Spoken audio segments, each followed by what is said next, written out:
Hello, bachcho. Let's read the question.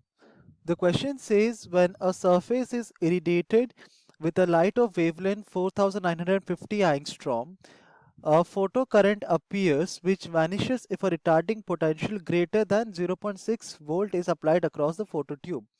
When a different source of light is used, it is found that the critical retarding potential is changed to 1.1 volt. Work function of the emitting surface in the first instance is. तो इस question को solve करने के लिए हम जो की concept use करेंगे तो वो होगा हमारा the concept of photo electric effect.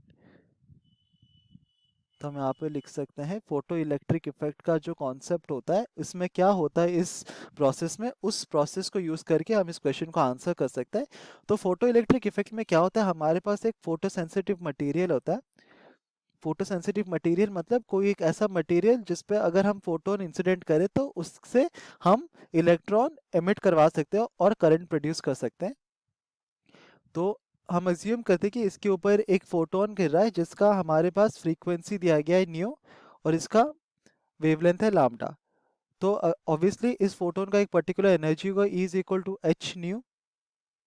और अगर जो हम लोग मटेरियल यूज कर रहे हैं, जो फोटो सेंसिटिव मटेरियल है, उसका एक पर्टिकुलर वर्क फंक्शन होता है फाई।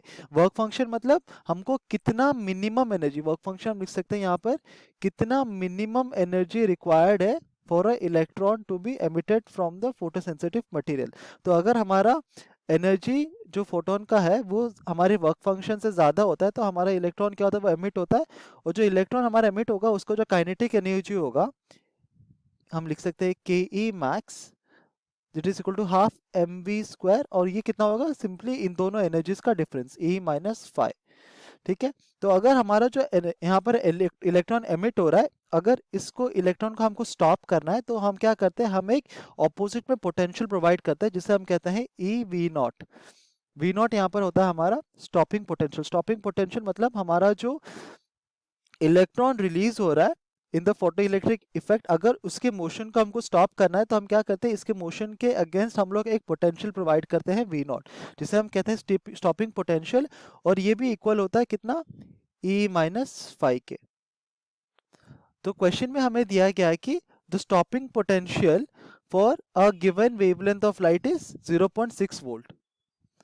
तो हमको वी नॉट का वैल्यू दे दिया गया है विच इज 0.6 वोल्ट्स, और लैम्डा का वैल्यू हमें दिया गया है विच इज 4950 एंगस्ट्रॉम। तो हम इसको यहाँ पर डाल सकते हैं दैट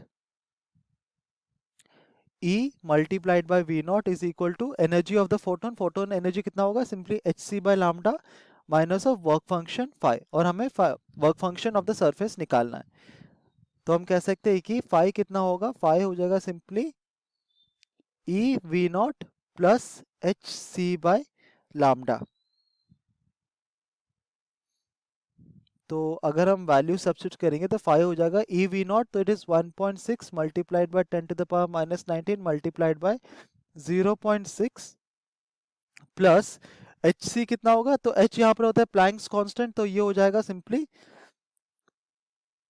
हम यहाँ पे लिख सकते हैं 6.626 multiplied by 10 to the power minus 34 multiplied by 3 multiplied by 10 to the power 8 divided by lambda जो कि है 4950 multiplied by 10 to the power minus of 10।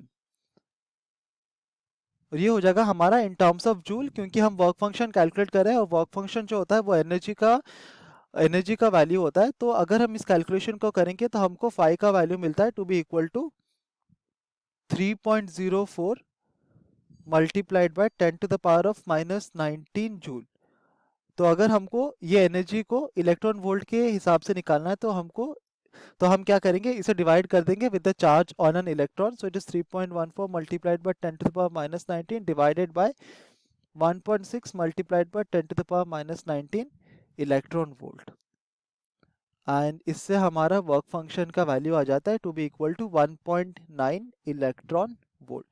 तो ये है हमारा गिवन फोटोसेंसिटिव मटेरियल का work function, phi is equal to 1.9 electron volt, जो कि ऑप्शन बी होगा हमारा। Hope you understood it well, best of luck.